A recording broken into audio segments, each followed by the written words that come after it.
Hello, hello, hello, and welcome back. Today we are going to be making mini bagels.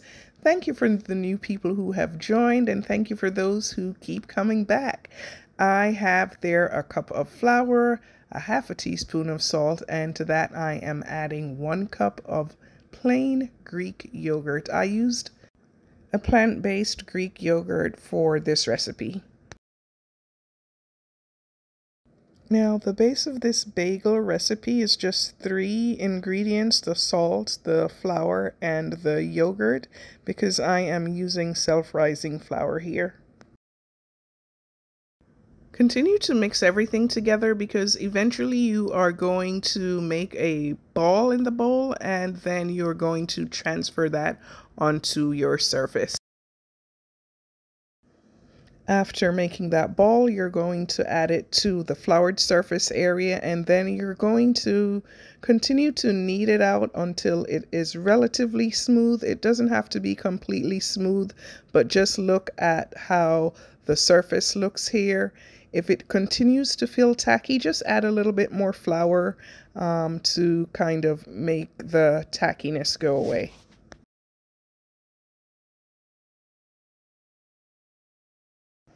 And once you're satisfied that the dough is fully rolled and nicely smooth, you're going to just put it into a ball, and then you're going to section it into 4.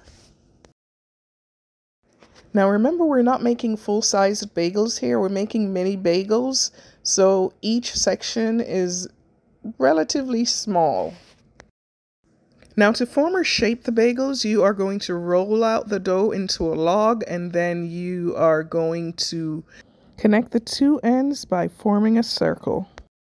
You can pinch the ends together, or you can add a little water to your fingertips to help it to stick together. But for the most part, you can just pinch the ends together and just continue to play with the shape of it so that it is a nice round shape. And there you have it. I had to redo the first one because I wasn't pleased with the shape of it. So I'm redoing it to make it look a little bit neater. You should preheat your oven at 375 degrees, and you are going to let these bagels go in for 25 minutes.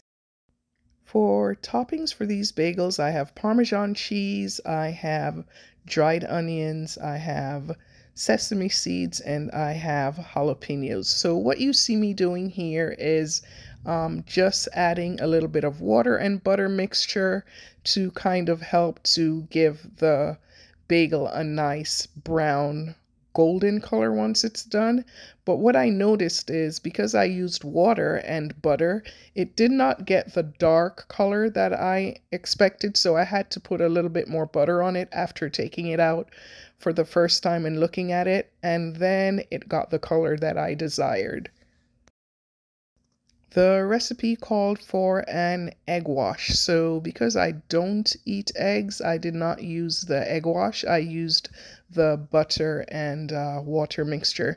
Now, another thing that you can use is a water and honey mixture. That will also help to give it that nice golden color, but the drawback of the water and honey mixture is that it will leave the top a bit sticky. But if you're okay with that, you can try that. And here's how they turned out. So I am going to give the bagel a try. I'm showing you that it has a nice give once you press your fingers into it. So now I am cutting the cheese bagel open, and I'm going to add some Kite Hill plant-based cream cheese to it, and then some wonderful smoked salmon, a little bit of red onions, and some capers. Let me know in the comment section if you like cheese and smoked salmon. How do you feel about that? Some people prefer just to have the smoked salmon by itself on the bagel, but the cream cheese with it, it's not so bad at all. Now, I hope I don't have any New Yorkers coming after me with pickaxes for this recipe. I got this recipe from Skinny Girl Recipes. I'll put the correct name down below, but I got the recipe from there and I thought it was a pretty easy recipe to follow. There was no boiling involved and it had only 4 ingredients, so pretty easy way to make bagels for the weekend for your family. Let me know in the comment section, how do you like your bagels topped? Do you like an everything bagel? Do you like an onion bagel, a cheese bagel? Do you like to play around with it? Or do you just like a plain old bagel with cream cheese or butter? Alright guys, if you are new here, I would love for you to subscribe so that you can see more videos. I have an upcoming one with eggplant parmesan, so stay tuned for that one. Have a great one.